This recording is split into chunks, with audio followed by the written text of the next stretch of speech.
We'll hear argument first this morning in Case 10-507, Pacific Operators Offshore versus Valladolid. Mr. Clement. Mr. Chief Justice, and may it please the Court, the straightforward question in this case is whether the Outer Continental Shelf Lands Act provides a remedy for a worker injured in a forklift mishap on dry land. The answer is no. A worker injured on dry land from operations on dry land has a remedy in the state workers' compensation law, but not from OCSLA's extension of the Longshore Act to the Outer Continental Shelf. Indeed, both the Benefits Review Board and the Ninth Circuit here held that the accident occurred too far inland for direct coverage under the Longshore Act. When you say on land, where do you put the 3-mile state offshore limit? Does that count as land under your view? No, it wouldn't count as land, Mr. Chief Justice, if there were platforms on there that were themselves treated as land. That might be. I think that most of the 3 miles from shore is going to be the navigable waters, and that might be covered, for example, directly under the Longshore Act. But as I say, one of the anomalies here is there was a direct Longshore Act claim in this case, and the determination was that the facility here was too far inland for direct coverage under the Longshore Act. So therefore, the counterintuitive proposition on the other side of the table today is that in extending the Longshore Act to the Outer Continental Shelf, Congress effectively created a boomerang effect that caused the Longshore Act to apply further inland than it otherwise would. Mr. Clement, just to follow up on the Chief Justice's question, if there's a helicopter crash in the water, let's say it occurs 2.5 miles from the shore, is that covered? And similarly, would it be covered if it occurred 3.5 miles from the shore? Well, Justice Kagan, I think the best answer is both of those crashes would be covered directly by the Longshore Act, because the Longshore Act, by its own terms, not extended by OCSLA, covers the navigable waters. And both of those would be accidents occurring in the navigable waters. And in the part of this Court's opinion in the Pacific Operators case addressing the DOSA claim, this Court said that a helicopter effectively, when it's performing this kind of ferrying function, is a vessel. So I would think that the right answer there is not that OCSLA extends the Longshore Act, but the Longshore Act applies directly under those circumstances. The curious thing about this case is that the statutory language seems to me to speak quite clearly to some theory of causation. Any injury occurring as the result of operations conducted on the Outer Continental Shelf. That's causation. Maybe it's but for, maybe it's proximate, but it's some species of causation, and yet nobody wants this really to be, neither you nor your adversary nor the government wants this to be to be based on causation. Everyone wants to smuggle something else into this. Well, Justice Alito, let me talk first about the causation and then about the smuggling, if I can. As to the causation, I think there is both causation in this 1333B and a situs requirement that both sides acknowledge. At a bare minimum, there have to be injuries resulting from operations conducted on the shelf. And I think that alone, that causation principle alone, if faithfully applied, is enough to decide this case in our favor. But let me address the smuggling, because I do think — Give me an example of an injury that occurs on the shelf that is not a consequence of operations conducted. What, just beachcombers out there or what?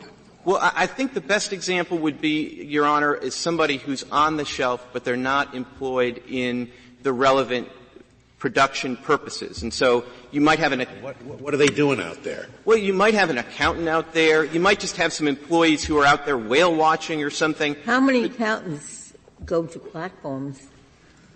Well, Justice Ginsburg, I think it's worth recognizing — I mean, I don't know how many go. I doubt very many go. But Congress passed this statute at a time where they didn't know the full scope of the operations that would take place out on the shelf. And so what they're trying to do is they're trying to — at the one point, they're trying to limit it to employees who are engaged in the operations out there that are designed for the production of the mineral wealth of the shelf. And so I think that's what some of the language is. But if that's what Congress meant, then the emphasis should be on, is this person one who regularly works on the Outer Continental Shelf? This worker, we're told, was on the Outer Continental Shelf 98% of the time. Sure, and if he was on the Outer Continental Shelf at the time of this accident, he probably wouldn't have been injured. But the one thing I think the statute clearly speaks to is not status.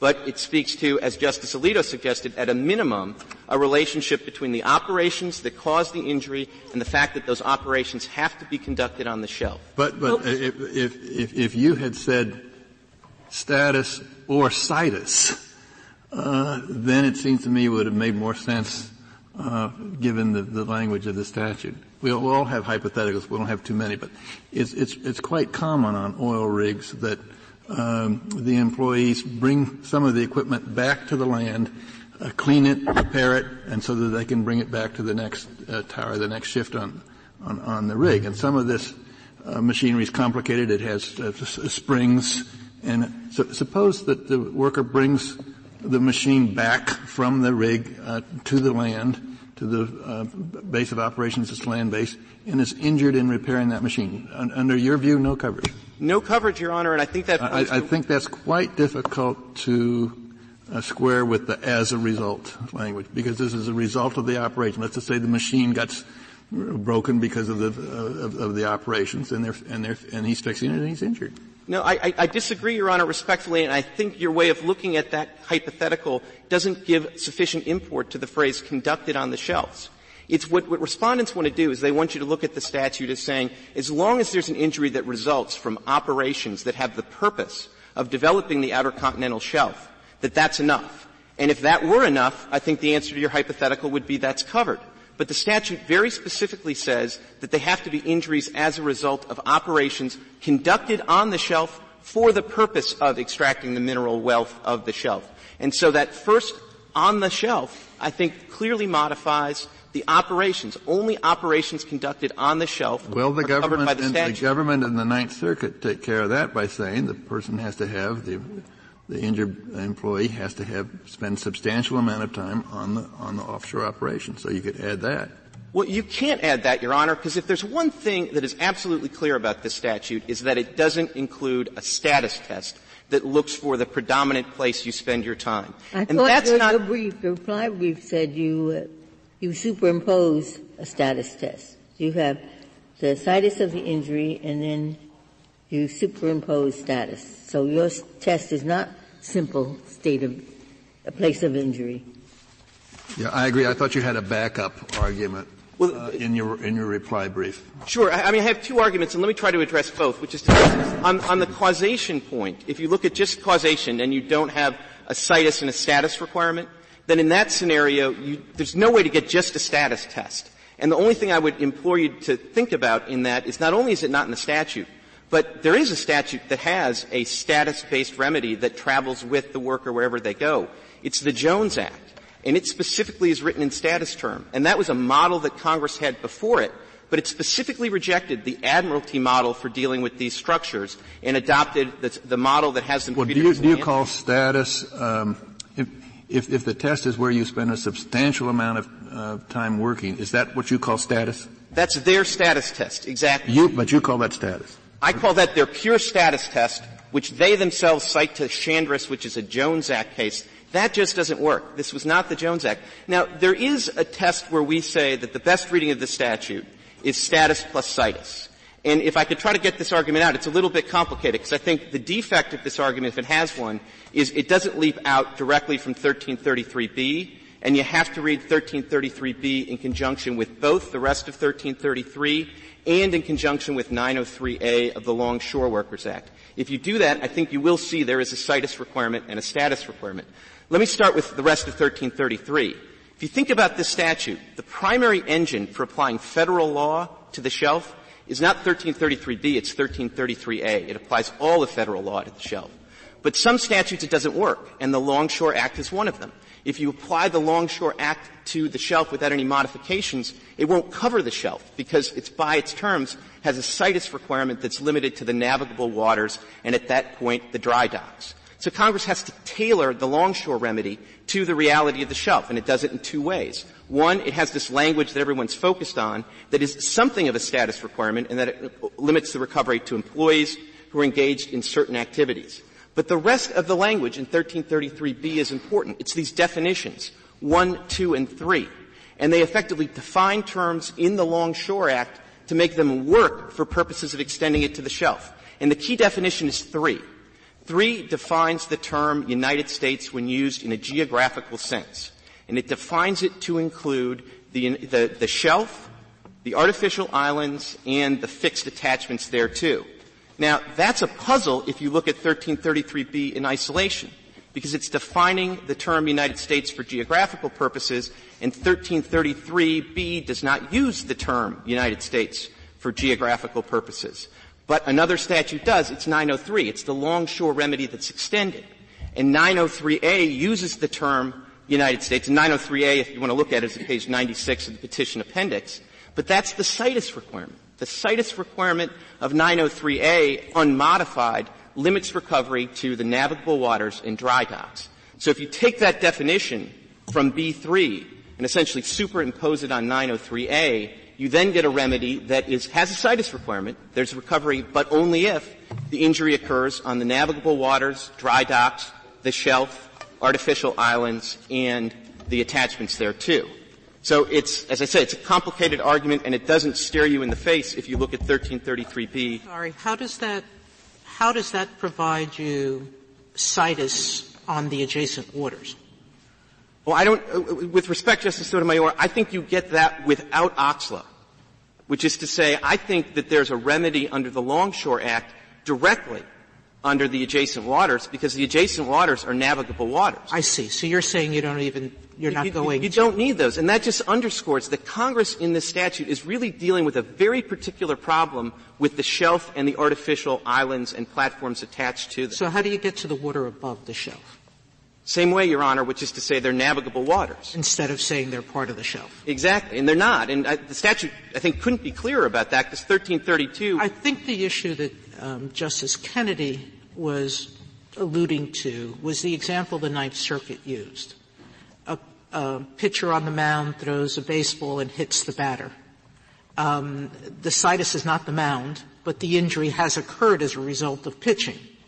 And so he's coming up with examples, and I think that's what the Ninth Circuit was saying when it was creating the test of the substantial nexus between the operation and the injury. And that's the part of your definition that gives no credence to that possibility. Well, and I may be arguing that as a factual matter, what this man was doing on land was not a substantial nexus. That's a different issue than providing a test that limits injury to an operation solely on the shelf. Yeah, and if I could take that, there's a couple of pieces to that, Justice Sotomayor. First of all, I would say that I think that the hypothetical, let's say, of, a nut or something coming off the shelf and hitting somebody somewhere else illustrates the difference between our primary argument and our backup argument. On our primary argument, if the nut hits somebody in the navigable waters, they wouldn't recover from OCSLA. They would recover under the Longshore Act directly because they were on the navigable waters. On our backup theory, that it's a tight proximate cause test, then I would say, yeah, that person can recover under OCSLA, but that's really a fortuitous set of circumstances, precisely because I wouldn't apply a substantial nexus test, which seems to me just an invitation to kind of play around with. Well, you don't want a but-for test. Certainly not. All right? You don't want a proximate cause test. Well, I could live with a proximate cause test as long as it's a proximate cause test that's tailored to this statute. And what I mean by that is I think if you look at this statute, you can't have a proximate cause test that doesn't take geography into account. And I think in particular, I think in a case like this, you have to ask yourself not just proximate cause in the abstract, but were there operations somewhere other than the shelf that were a more direct proximate cause of the injury? And if that's the case, then the remedy lies in the law that applies to those other operations. Give me your definition of causation now. What's this? This is a new version of proximate cause. So, well, it's funny because this court has on more than one occasion sort of remarked that proximate cause itself is a weird formulation because proximate sounds like it has a location aspect to it, and we actually think for purposes of this statute that should be right. It's proximate cause is tailored to this statute and the policies of this statute, and I think that would want to really take the geography into account. Mr. Clinton, I don't really understand proximate cause as applied to a statute that provides for automatic liability rather than liability for negligence. To say that it's a proximate cause of a particular act of negligence is one thing, and we have a whole body of law that gives guidance for that. But do you know of any other situation where we talk of proximate cause, of something proximately caused by operations, not by a particular act of negligence? Or I don't know how to apply proximate cause to an operation. Well, Justice Scalia, I would say two things. One is, I do think there's an anomaly here, but I do think it's, you're not being asked to apply proximate cause for purposes of assessing liability, because as you say, it's strict liability. It's kind of automatic liability. But what I would say is you are being asked, at least under the backup theory, to apply proximate cause as a way of determining the geographical scope of the statute. And that's anomalous, but I don't think it's so anomalous that you wouldn't do it if you thought that was the better way to read the statute. That said, I do think that the best way to read the statute is consistent with all the other statutes as part of a jurisdictional puzzle. I mean, all of the areas off of the shelf are governed, with the exception of seamen under the Jones Act, primarily as a matter of geography. It's just, Mr. Clement, if your position is right, then we have a worker who most of the time is doing work on a platform, and he will be covered or not depending on whether the injury occurred on the shelf or on the land. So it's the other view is to say what this person does most of the time is what counts. Then this worker would always be covered by OCSLA, and if you take your view, then one will be covered by OCSLA, another one who's doing the same job is covered by a state. You have a variety of state workers' compensation laws as opposed to a uniform law governing workers of this kind. Well, two responses, Justice Ginsburg. First of all, this Court has already confronted the objection that, well, if under OCSLA workers would move in and out of coverage, and it rejected it in the Herb's Welding case. And I think it's common ground, well, maybe not, but it should be common ground, that if you had a worker who was injured on a state platform, that would not be covered by a state waters platform, that would not be covered by OCSLA. And again, that was an anomaly that this Court confronted in Herb's Welding, and the Court said, yeah, well, workers are going to move in and out of coverage, but that's what OCSLA says. That's what OCSLA does. That's what brings me, I'm looking at Petition Appendix 96, 903A that you referred us to. I wasn't quite sure of your argument with respect to this statute. This statute is a situs-based statute. Yes, and it's the Longshore Act. But since Congress didn't follow this model in subsection B that we're looking for and used as a result, why doesn't that show that Congress meant something different? I didn't hear your argument on that point. Well, my argument I don't see, in other words, how 903 doesn't hurt you more than it helps you. It helps me because 1333B doesn't apply a different model. It adopts this model. It adopts and extends the Longshoreman Act to the shelf. See, it's a mistake to read 1333. But it doesn't. It talks about where the injury occurs, and that's not what B says. No, it talks about that as part of extending the Longshore Workers Act to the shelf. It's important that, you can't get, 1333B, like I said, is not a self-contained offshore workers compensation regime. What it does is it extends the Longshore Workers Act to the shelf, including 903A. But what I'm saying is Congress recognized that you couldn't just extend 903A and the rest of the Act to the shelf without modification, because then you'd come to this language that says you only get relief if your injury occurred on the navigable waters or the dry docks attached thereto. So Congress in B3 changes the definition of the United States for geographical purposes in a way that allows you to superimpose this provision to the shelf, but instead of reading it to say you only get a recovery if you're injured on the navigable waters, including the dry docks, you get a recovery if you're injured on the navigable waters, including the shelf, the dry docks, the artificial islands, and the fixtures attached thereto. Mr. Clement, may I go back to you? You referred to Herb's Welding, but that was a case, it was a claim under the Longshore Act, not an OCSLA claim, and the Court said it was expressing no opinion on whether 1332B covered the injury. That's right. Herbst Welding is not a holding, but at the end of that opinion, the Court confronts this argument that isn't it odd that somebody be moving in and out of coverage, and the Court says that that is a product of OCSLA. And it doesn't say it's a product of OCSLA generally. It says particularly that it's a product of OCSLA's extension of the Longshore Act. And I do think that this objection about people moving in and out was answered by the Court in Herbst Welding. I would also say, Justice Ginsburg, the second point I wanted to make in response to your earlier question is, I understand that it might make policy sense to have coverage that encapsulates an individual no matter where they work. But the problem is, that's not only a different model, that's the model that Congress rejected. They thought long and hard about having an admiralty remedy, and presumably then the Jones Act would apply, and if you were attached to a vessel or a platform, then you would have coverage no matter where you went. But that's not what they did. They incorporated instead as their model the Longshore Act. And the Longshore Act always had a situs requirement.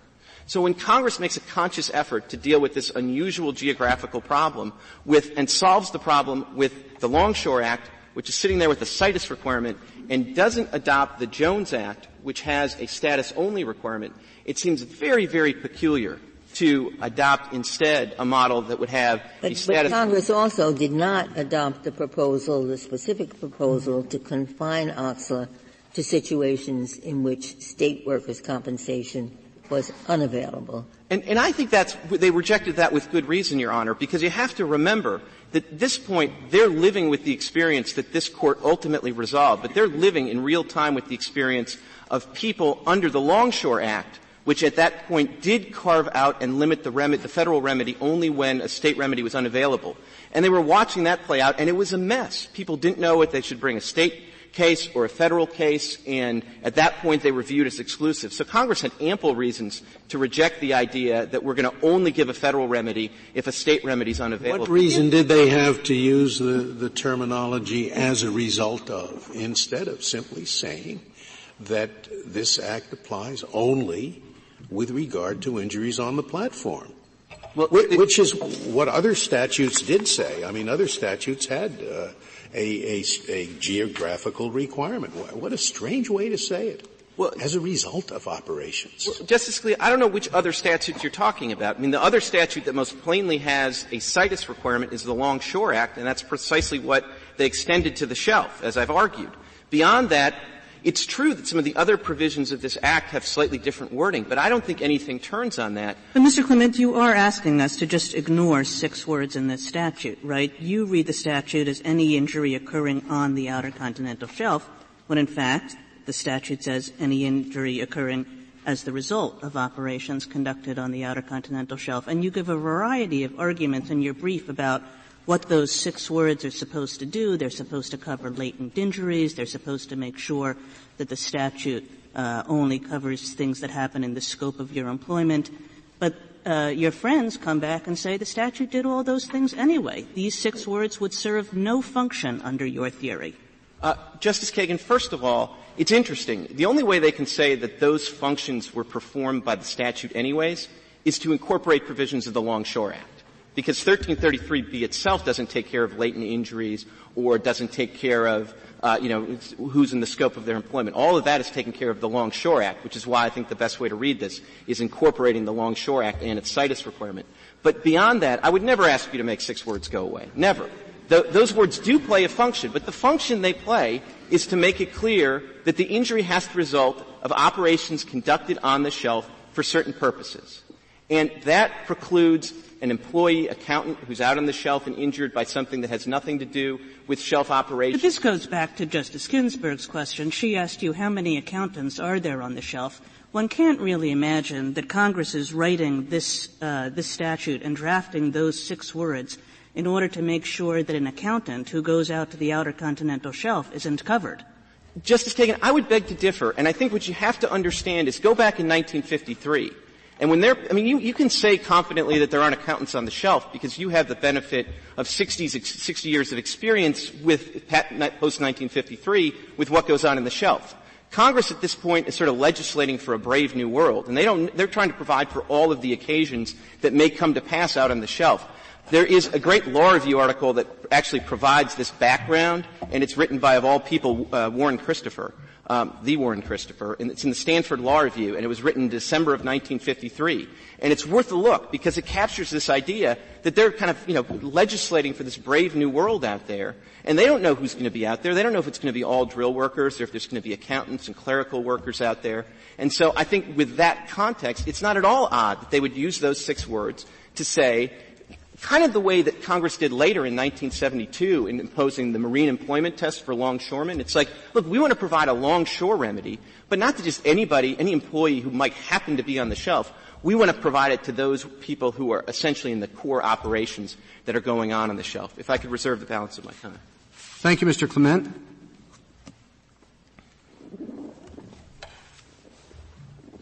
Mr. Palmore?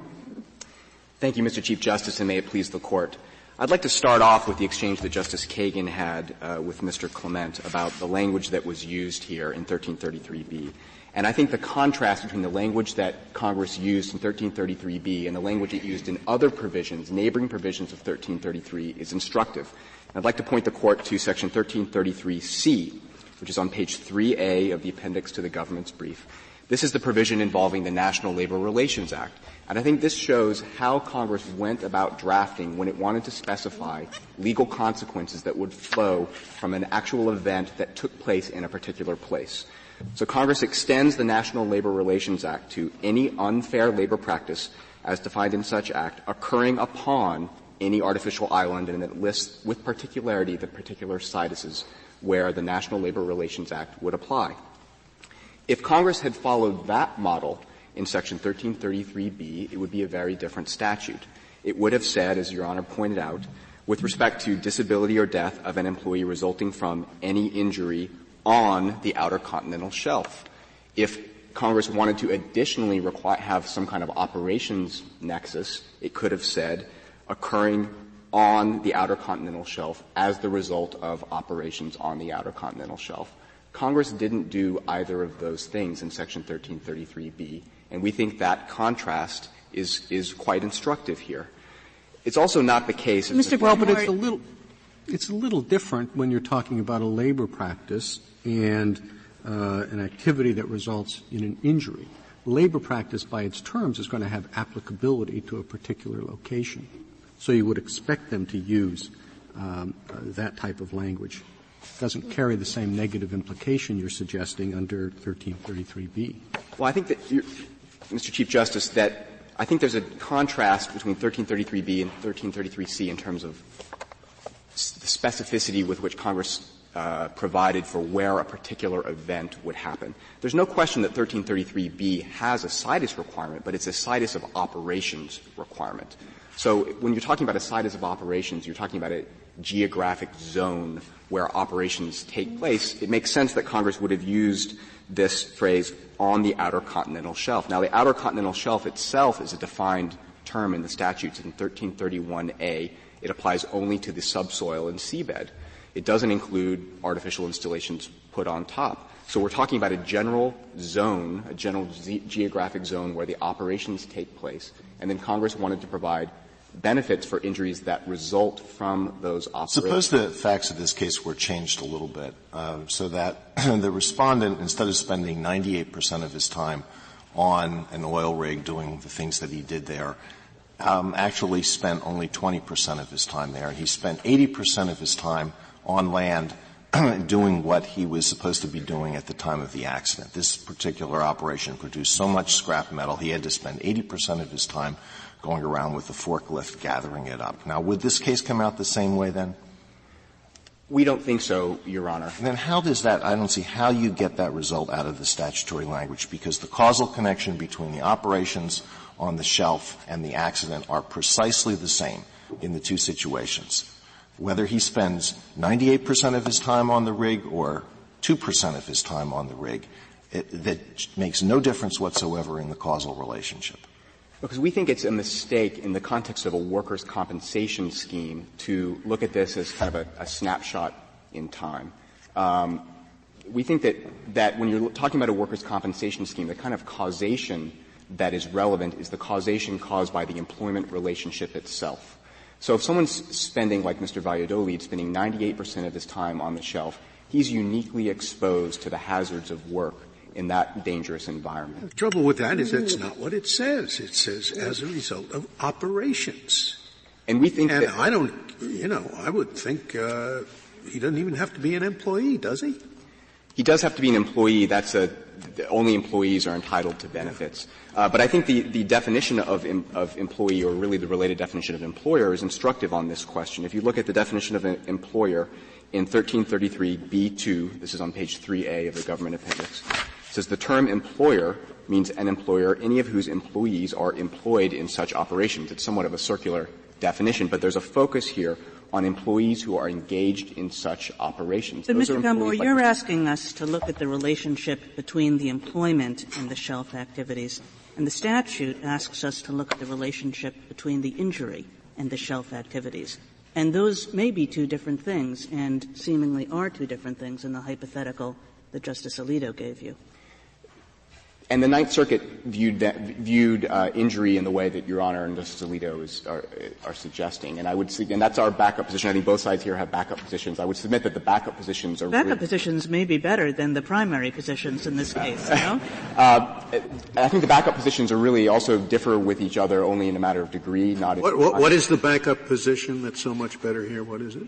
Well, to be clear, we don't think it's better. We think that the category of off-shelf injuries that should be covered are those that are suffered by workers who spend a substantial amount of time on the shelf. The backup position in our view, is the Ninth Circuit position, which is the substantial connection between the injury and operations on the shelf. It doesn't strike me as that different from Mr. Clement's backup position. Well, the trouble is that I have no idea what that means. Now, they have the example of an accountant on land who spends all of his time doing accounting work for the oil rig. Why isn't there a substantial connection there? Were it not for the operations on the oil rig, this guy would be out of work, or he'd be doing something completely different. I don't understand that. Well, that would be an expansive but-for test of the kind that at least some language in the Third Circuit's opinion in Curtis would support. We think that sweeps too broadly. We think approximate cause, however, sweeps too narrowly, and Justice Scalia's exchange with Mr. Clement highlighted this. Proximate cause is a substantial nexus is just right. We think substantial nexus, substantial connection. We think, though, that it would be a mistake to look at only the snapshot in time, and there's some language in the Ninth Circuit decision which might suggest that. Do you accept your adversary's position that whatever causal, and you have to, given your status test, where are you drawing your status tests from?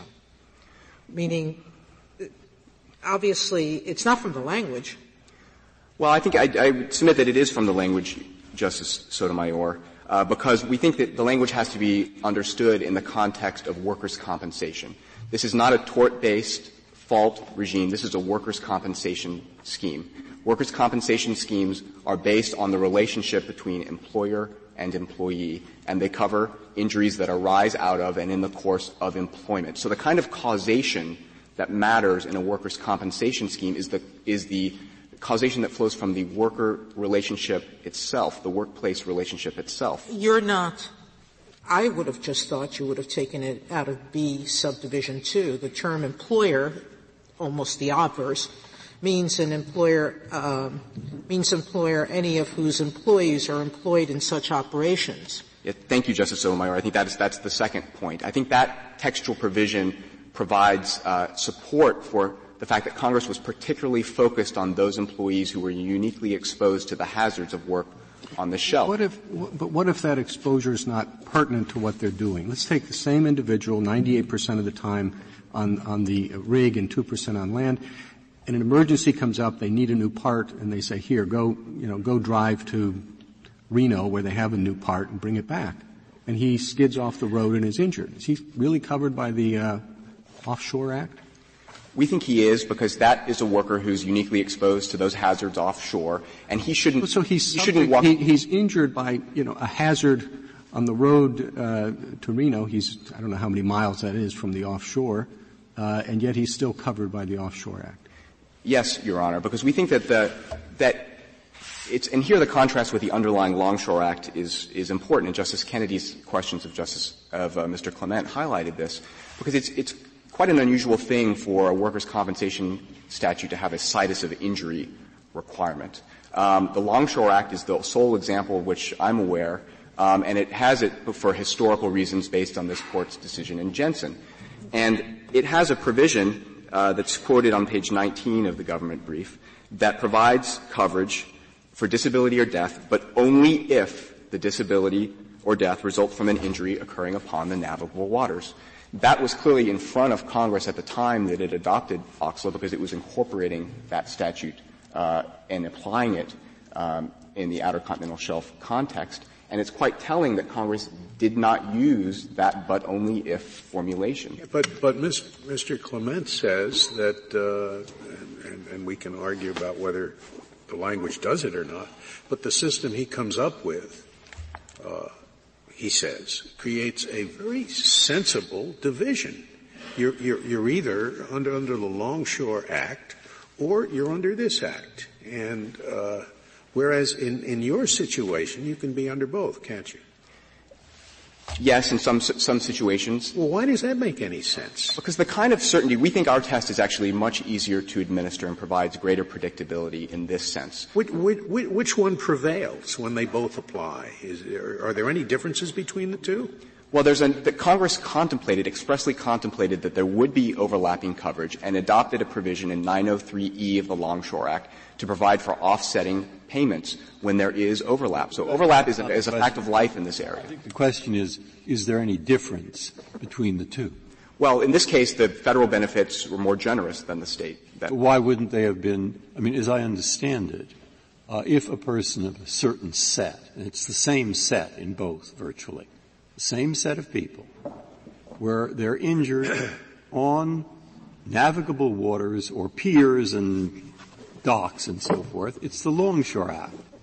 And if they're on the platform, it's this Act so far, and the benefits are the same.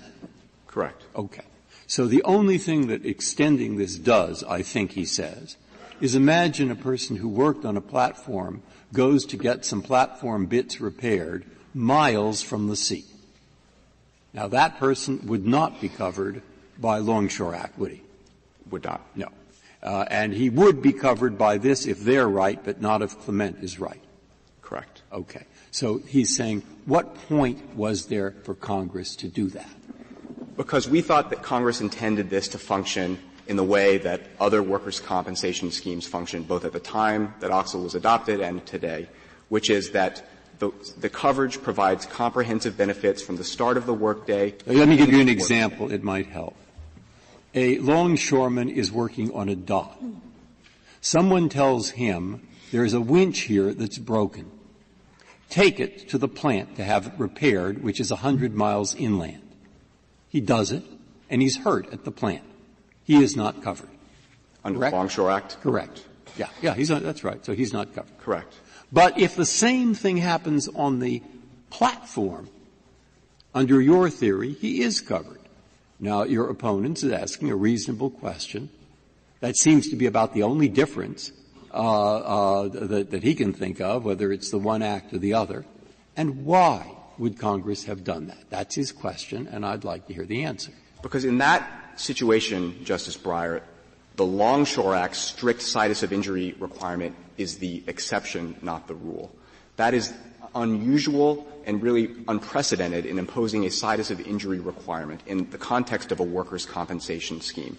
At the time of OCSLA, was adopted in 1953, states had nearly uniformly moved away from the tort theory of workers' compensation coverage that would apply. Your answer is basically there are many statutes like this. They all have some kind of OCSLA-type requirement. It's the Longshore Act that was rather stingy, and we don't know why. No, we do know why. It was stingy for historical reasons. Because of the workman's compensation. It was based on this Court's decision in Jensen, and there's a whole long and tortured history there, and that explains why Congress did that. But when Congress took the unusual step of imposing a situs-of-injury requirement in the context of a workers' compensation scheme, it did so in express terms with this only if. Would the worker who went to the factory be covered by state workman's comp?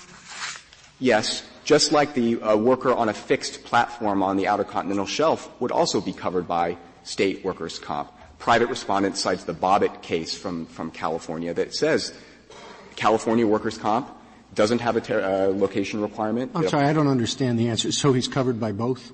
Yes. Oh. Overlap, a certain degree of overlap is a fact of life in this area. Section 903E accounts for that by allowing for offsetting payments. So there's never going to be double recovery. And 903E really just endorsed a historical practice of offsetting payments that was discussed by this Court in the Callback case. So that there has always been some degree of overlapping coverage. At the time of OCSLA was adopted in 1953, this Court in Davis had recognized that even under the Longshore Act itself, there was a twilight zone of overlapping coverage. When you're covered by both the Longshore Act and state workman's comp, can you proceed under either one? You might be able to proceed under either one if you're covered under either one, but what is quite clear, Justice Scalia, is you can't collect under either one, or if you do, they're going to be. But you think you can proceed under the state law if you choose? Yes, Your Honor. Do we owe, did the courts give some deference to the director's position? May I answer, Mr. Justice? Yes, in this Court's decision in Rambo, the Court said that the director's interpretation of the statute is entitled to Skidmore deference. Thank you, counsel.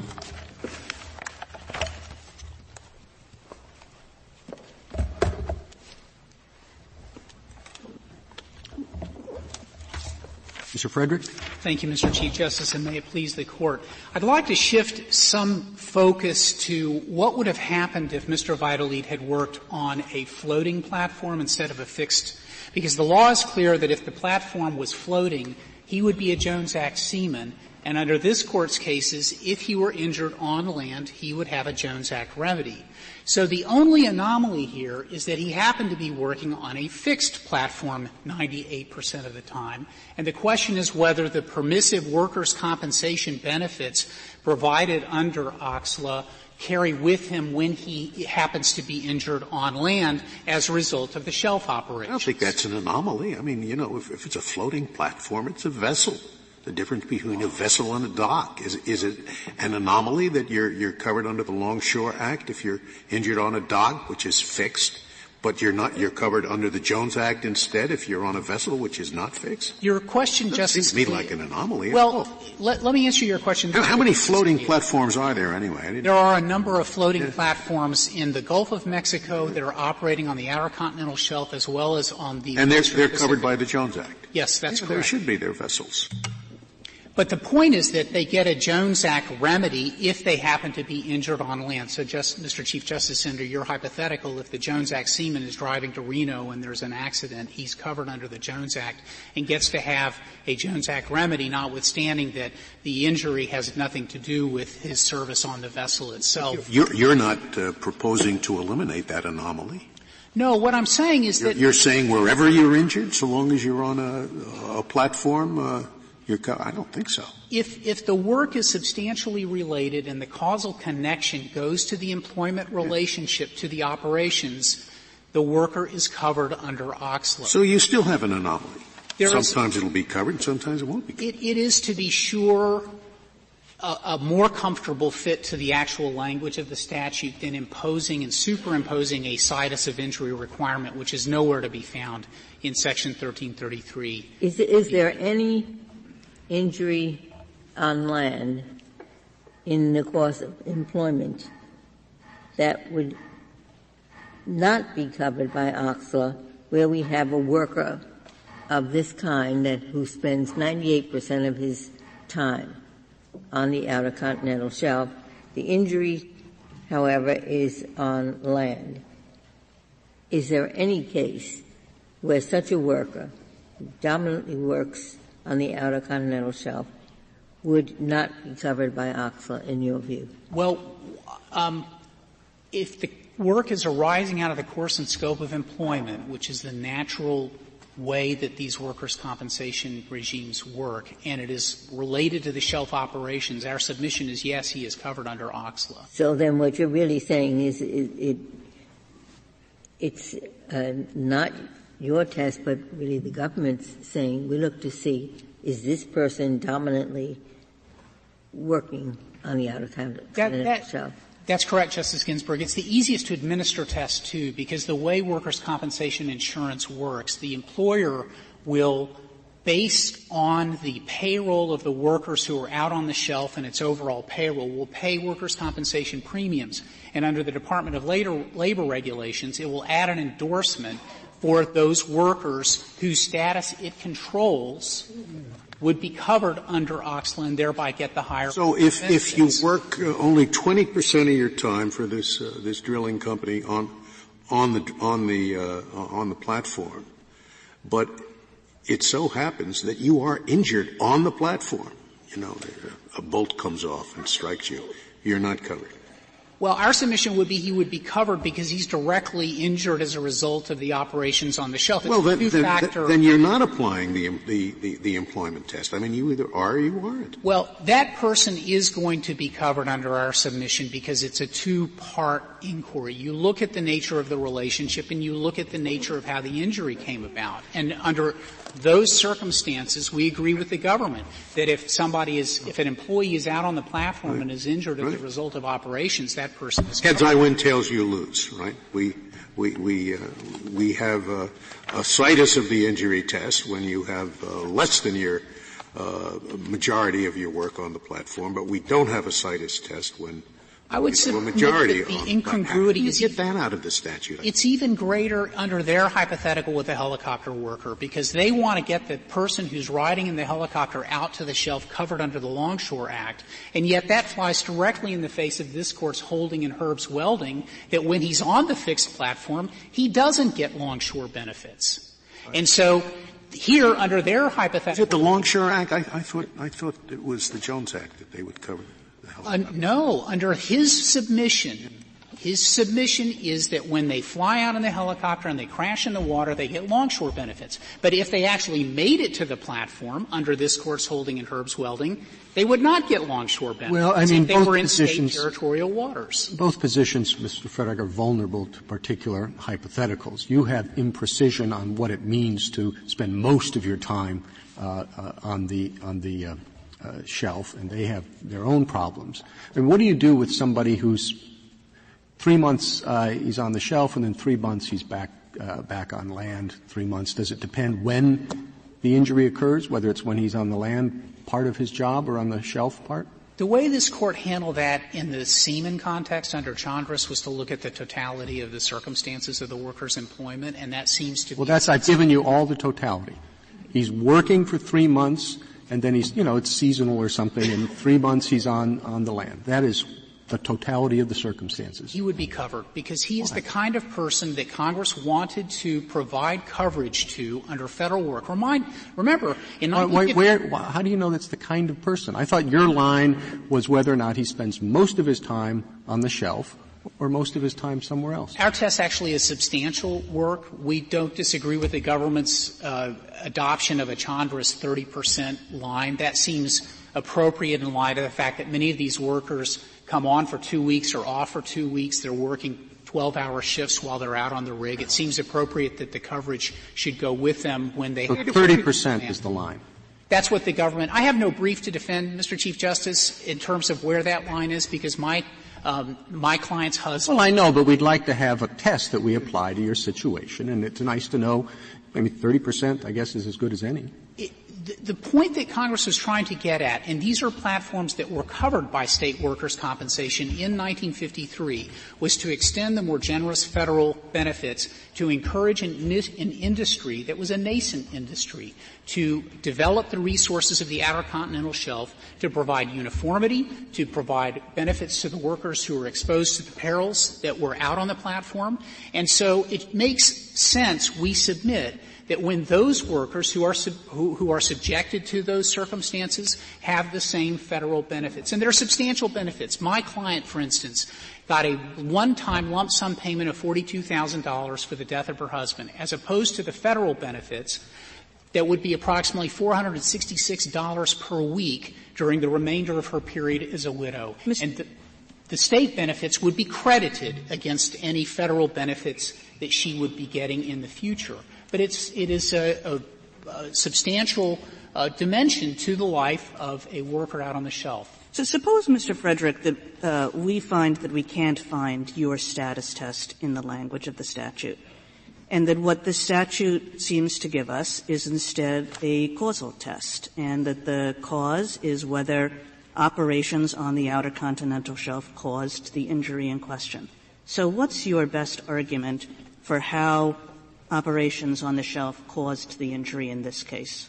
The scrap metal that Mr. Valladolid was charged with moving at the time of his death was very likely the same scrap metal that he personally had taken off the shelf, or someone in his position would have taken off the shelf. And to Justice Kennedy's point, the equipment is heavy, dangerous, difficult equipment. Just the fact that it is moved off the shelf for a cleaning, scrap, for removal, etc., is an immaterial difference. In their reply brief, they concede that an oil spill worker who's cleaning up this oil spill from an offshore event is going to be covered under what they call a proximate cause standard.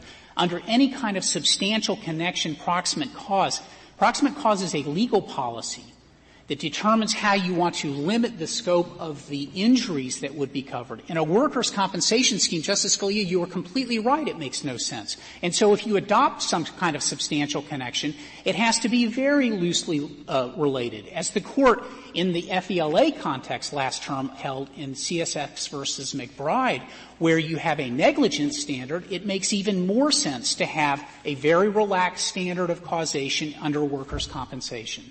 I assume that the Act would also apply, under your analysis, to an independent contractor, a trucker, who carries this heavy steel to the place where this worker worked on it, right?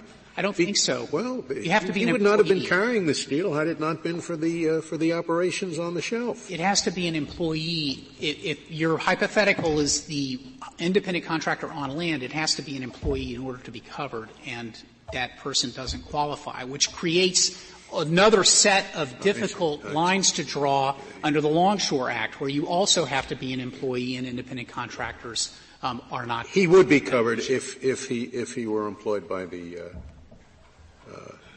the firm that operates the platform, right? If you could give me the rest of the facts of your hypothetical. It's just the guy that drives the truck that takes the steel to the place where your client worked on it. Not covered because that person is not directly substantially working on shelf operations. Unless he spent 30% of his time on the shelf. Then he's covered. Yes, because those workers, I think it's hard to imagine the kinds of. Is it 30% of his time over his career, or that month, or in a year? This Court's articulation of that standard, Justice Kennedy, in the Chandras test has been the subject of litigation in the lower courts, and my understanding is that the courts have kind of worked out the various factors and standards that go into the nature of the employment. You're talking about the Chandras standard that the seaman's relationship to the vessel must be substantial in nature and duration, and that's kind of a vague. What's substantial is the same problem we have here. What is That's correct. And the nature, if I could, I'm sorry. Yes. So how have courts worked this out? What is a substantial relation to the vessel? As I understand the case law, Justice Ginsburg, there are a range of factors that go into the nature of the sea worker's relationship to the vessel, and they go to duration, they go to the performance of duties in the completion of the mission of the vessel, and the like. And there are a range of standards. Obviously, the facts of each crew member is difficult to unpack in a hypothetical at this. Well, that's obviously it's a real mishmash, and maybe that's what we're stuck with. How does this work as a practical matter? I assume the companies get insurance to cover their risks here. Correct.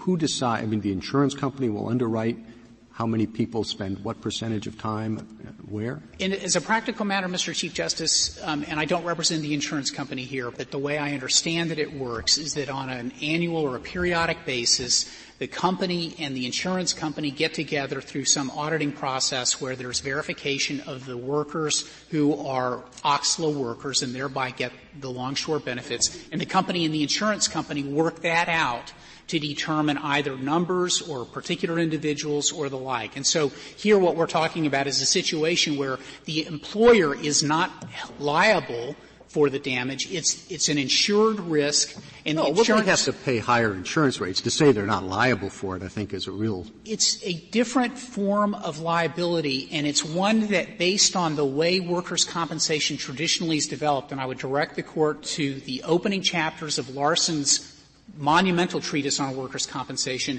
where he basically says that this is a social compact in which the employer doesn't have to face liability for personal injuries in tort, but gets insurance, and the premiums are then passed on to the consuming public of that particular entity's goods.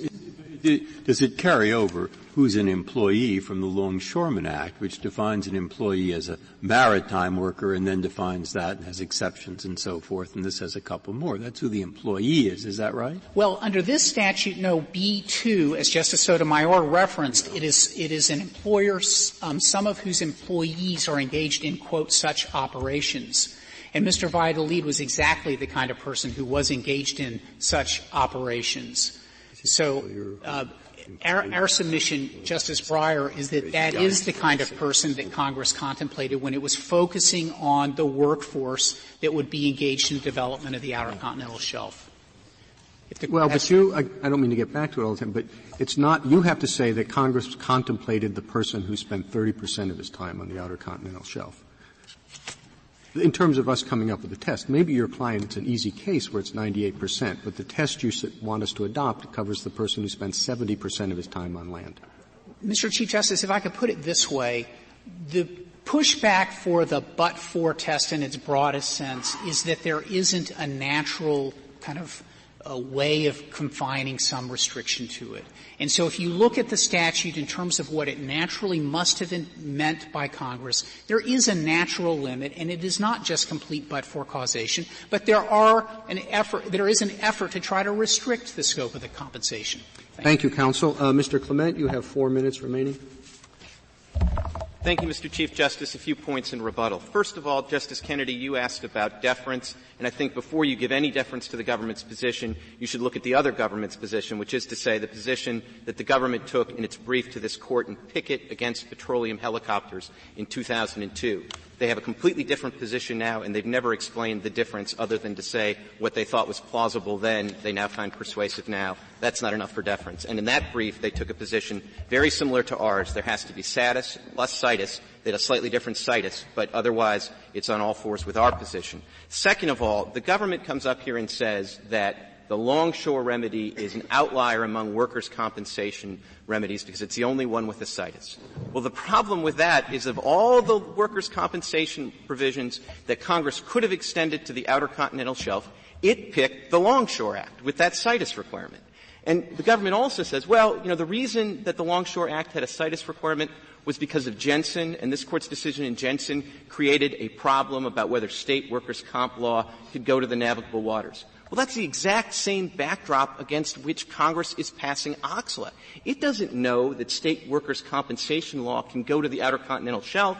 Jensen's still good law. Jensen tells Congress that state can't extend their laws to the navigable waters. Well, why doesn't Congress know? Because I think states overwhelmingly would include Outer Continental Shelf workers in their compensation schemes. Oh, no, Justice Ginsburg. What states overwhelmingly did is say a worker could be covered in a different state. But covering them on the Outer Continental Shelf was not something that was well established. And indeed, Congress specifically heard testimony that questioned the ability of either states to get their workers' comp law there directly, and also heard that there might be constitutional problems because of the Knickerbocker Ice case of Congress extending the state law there. So that's why they settled on this remedy of taking this Longshore Act that solved the Jensen problem on the navigable waters and solved the same problem for the Outer Continental Shelf. It would make sense to use the Longshore Act because they wanted to have the same level of compensation. as other alternatives like the Jones Act? No. They wanted the OCSLA worker to have the same benefits as the longshore worker. Sure, when they were on the shelf, but they were solving the exact same kind of jurisdictional problem they solved with the Longshore Act with the shelf, with the statute. Justice Sotomayor, I don't think you can read too much into B2. All B2 is doing is modifying the same definition for longshores. You're an employer if you employ a longshoreman or a longshore worker. So they're just updating this for purposes of extending a longshore remedy to the shelf. B3 does the same thing, and it modifies the situs and creates a situs that makes sense for the shelf. The navigable waters, dry docks, the shelf, artificial islands, and everything attached thereto. Mr. Chief Justice, you talked about the imprecision of their test. It's worse than that. It's imprecision without any text. At least in the Jones Act, you have the seaman and you have some other textual clues as to where you draw these limits. Here, there's nothing in this statute that in any way suggests a status-based test, so you would be completely unmoored, if you will. The last point I would make is this. The answer to the causation test is really the lie to the other side's position is what they say when they're dealing with somebody who's not a 98%er, but is a 2%er. When that person goes out on the shelf, when are they covered? Well, when the injuries operating on the shelf cause them a direct injury on the shelf. At that point, even the government resorts to a situs-based test. Well, here's the problem. That status-based test, it's in the Jones Act, it's not in OCSLA. And even when you recognize that and you look at what's left of the case is either our approach that essentially incorporates the Longshore Act through B3 or a tight nexus test that would require a geographical focus and give force to the words conducted on the shelf. This person was injured by operations for the purpose of exploring the shelf at some level, but he sure wasn't injured by operations conducted on the shelf for those purposes. He was injured by operations on dry land. And under those circumstances, the remedy lies with the state workers' comp law, not with OCSLA. Thank you, counsel. The case is submitted.